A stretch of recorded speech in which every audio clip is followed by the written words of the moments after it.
British cuisine.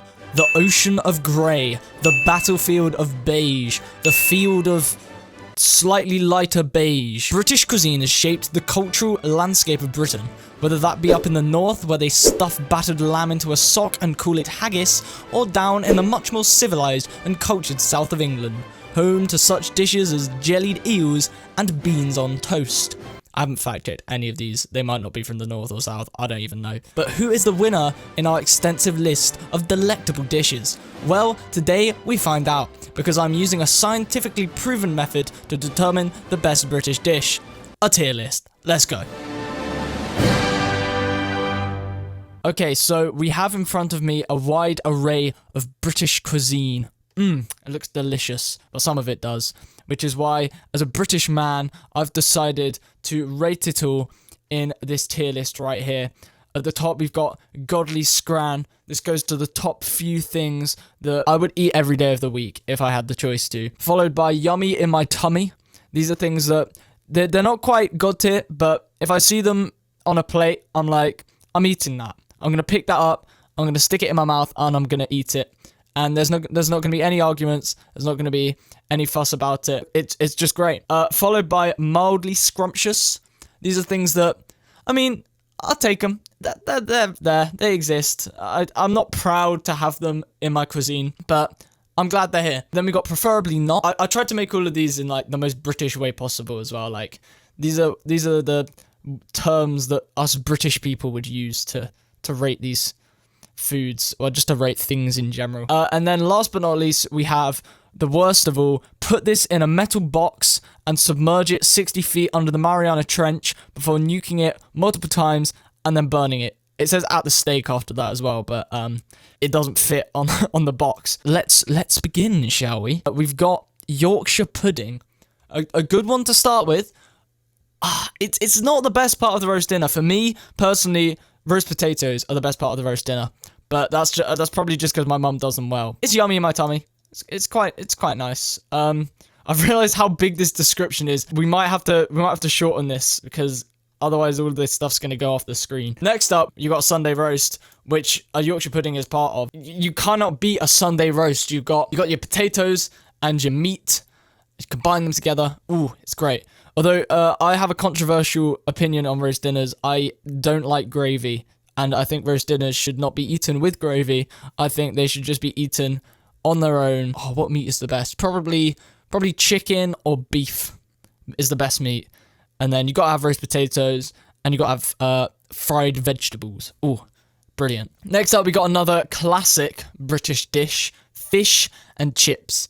I mean, if you come to Britain from any other country, this is probably the first thing you get, because it's like, oh, British people, fish and chips.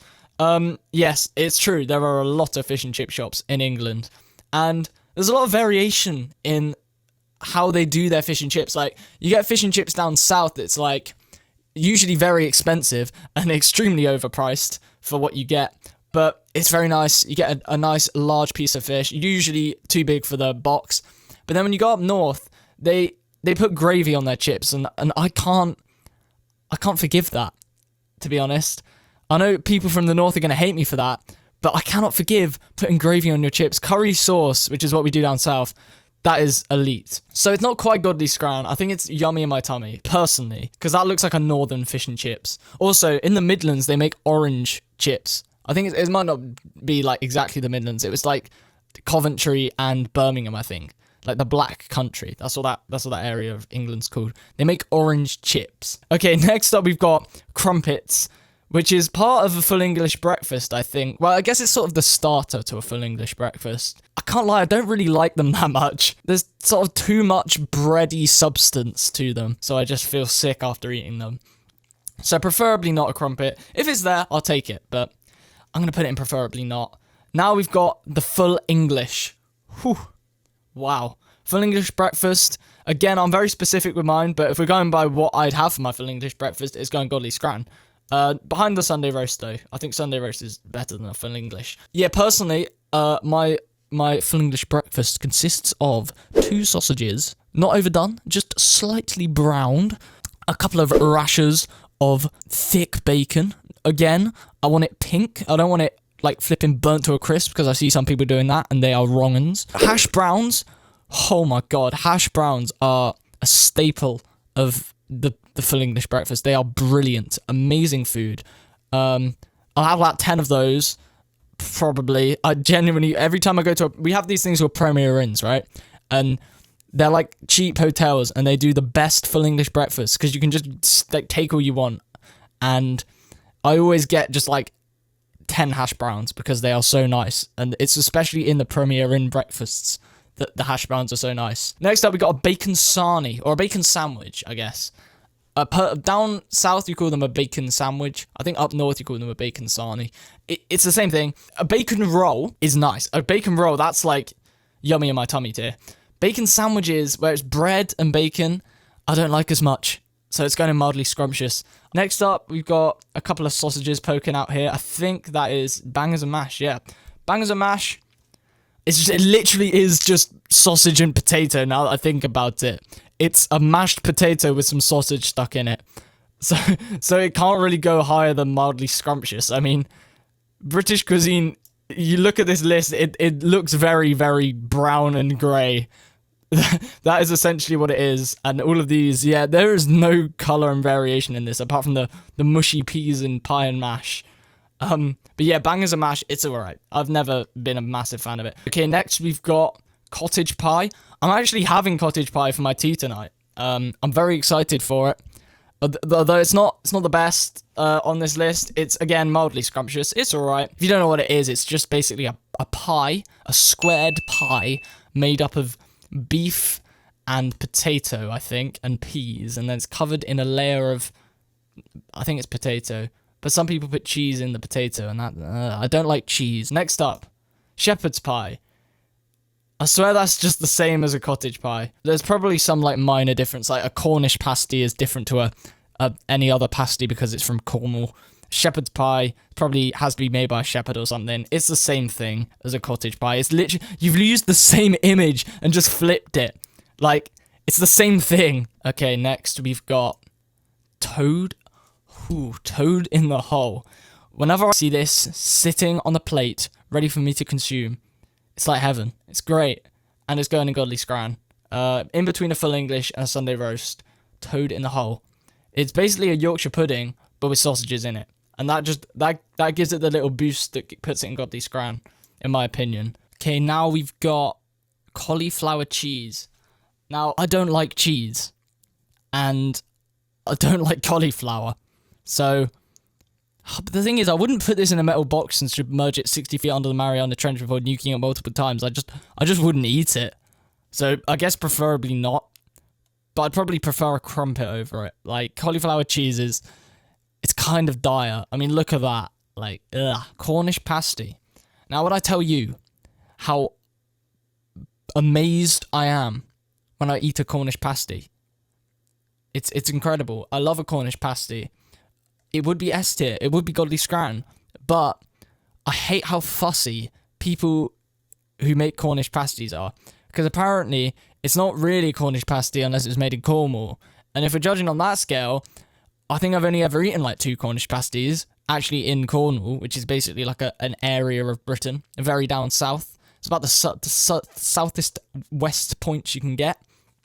And yeah, people are really fussy about what makes a Cornish pasty. It's also got to have certain ingredients and stuff like that. So perhaps I've never even eaten a real Cornish pasty, quote unquote, although I do love a pasty. I think it's going to go in yummy in my tummy. Next, we've got pie and mash. Where did I put bangers and mash? Pie and mash, personally, goes just below bangers and mash because I don't like pie. Like, I don't know what to say. Like, when you get the little tinned pies from a supermarket or something, I really don't like them for some reason. And, again, mash is literally just mashed potato. It's probably top of preferably not. Next up, we've got chicken tikka masala. Technically, this is a British dish, although we basically stole most of the ingredients from countries we invaded as part of the British Empire, because that's just what we did. So it's probably the most, like, fragrant and aromatic item on this list, and it's yummy in my tummy. It's not the best. I mean, if I was going to have some sort of, like, curry thing, I'd probably get an Indian or a Thai or something, because chicken tikka masala is just a kind of crap version of it. So it's yummy in my tummy. It's probably just below a Yorkshire pudding. I'd much rather have all of this stuff over a chicken tikka masala. Next, we've got, what is this? Ploughman's lunch. I don't think I've ever had this. I think it's just ham and salad and pickle, and I don't like pickle, so preferably not have that. Thank you very much. Next, we've got Welsh I thought it said rabbit. I don't know what this is. Does that mean I don't rank it? Probably, yeah. I don't really know what this is. Hang on, I'm going to look up what a Welsh rarebit is. Welsh rarebit is a slice of bubbling, golden brown, cheesy Welsh rarebit. Well, that's helpful. Oh, here we go. It's a dish of hot cheese sauce. Does it contain anything other than... Bro, it's literally it's cheese on toast. Don't give it a stupid name. Call it Welsh rarebit. It's cheese on toast, and I don't like cheese on toast. So preferably not. Although I feel like I'm just putting it in there. I probably would put it below preferably not. But I probably wouldn't do that to it. So I guess preferably not. At the end of this video, we're going to choose one item to put in a metal box and submerge 50 feet under the Mariana Trench before nuking it multiple times and then burning it. It's Bubble and Squeak. Ooh. I used to hate Bubble and Squeak. I don't know why. It didn't really appeal to me. I love it now. Ooh. Straight after a roast dinner, you mix all of your leftovers together, put it in a pan, fry it up, you get Bubble and Squeak. I don't know why it's called that. I guess that's what it does in the frying pan. It's literally just fried leftover roast dinner. It's yummy. It's quite nice. I'd rather have it not deconstructed and fried up. So, Sunday roast, but it's yummy in my tummy. Next, we got beef Wellington. Yeah, I'm not a Tory, so I don't eat this on a regular. It looks very nice, to be fair. It looks very tasty. I can't give it godly scran just because I've never eaten it before, but it's literally beef wrapped in pastry. Like, you cannot go wrong with that. It's yummy. I think. I hope. Scotch egg. People hate you if you eat a Scotch egg because it makes your breath stink. I'm a fan of them though. In private, I would eat a Scotch egg. I would never commit the war crime of eating one while in a public place or area. So, preferably mildly scrumptious. Yeah, it's alright. I mean, it's not really a meal. It's just a snack. Something to tide you over. Next, we've got Lancashire Hot Pot. I'm pretty sure that's just a casserole from Lancashire. I've had a casserole before. It's mildly scrumptious. It's alright. I'd eat it. Next we got pork pie. I don't like these sort of pork pies. I expect like a really nice pork pie, like from a baker's. It's probably quite nice. But these like packeted pork pies, they're quite disgusting. I think I had a bad experience with one where I bit into it and half of it was just like congealed fat. So I preferably would not eat a pork pie. Next we've got steak and kidney pie. Probably the best pie you can get. The best savory pie. I mean, the best pie you can get is probably like a blackberry pie. But that I don't think that's going to be on this list because this is only savory items. Steak and kidney pie. It's mildly scrumptious. It's quite nice. Probably just below yummy in my tummy. A steak and kidney pudding. It's not steak and kidney pie, is it? So, F tier. Next, we've got, oh god. This thing sends shivers down my spine in the worst possible way. Black pudding. This is the first one we're going to put in a metal box and submerge. Even thinking about this makes me feel disgusted. I feel like there's no people who actually like this. I don't think I've ever met anyone who's openly eaten black pudding. It's congealed pig's blood. Who the flip wants to be eating that? Not I, certainly. I've just got back from having my my shepherd's pie, and it's gonna go up a tier because that was a really nice shepherd's pie. Thank you, mother, for providing such delectable scran. Next, we've got kippers, mildly scrumptious.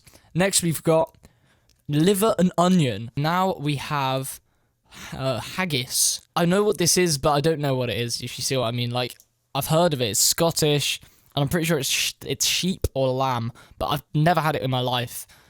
It looks disgusting, so I'd probably just put it in preferably not. Like, I'd eat it for for just finding out what it is, but I can't really rank it any higher because I've never had it in my life. Next we've got, yeah, I'm not saying that. It's basically like meatballs, but it's just made up of multiple meats. It's actually quite nice, to be fair.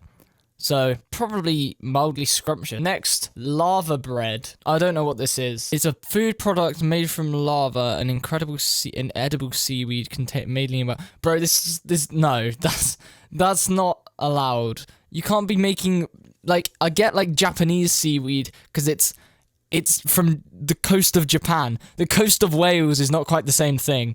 This is disgusting. I don't want to eat Welsh seaweed. Next, and finally on the list, we have jellied eels, right? And what a one to end on. We're putting this in a metal box and submerging it. So, a final tier list. Here we go. Godly Scran, we got top 3 are Full English, Toad in the Hole, and Sunday Roast. Clear winners. I agree with this 100%. Yummy in my tummy. Agree with all of these. They're very yummy, and they're probably in my tummy. Mildly scrumptious. Yeah, preferably not. And then the 4 that we are currently going to submerge in a metal box and nuke are black pudding, liver and onion, lava bread, and jellied eels. Hope you enjoyed this video, and we're going to make more of these tier lists. Well, we're not. I am. I'm going to put the work in and slave away at the computer for multiple hours ranking random things. So please subscribe, because it would really make me feel happy and content in myself. Goodbye.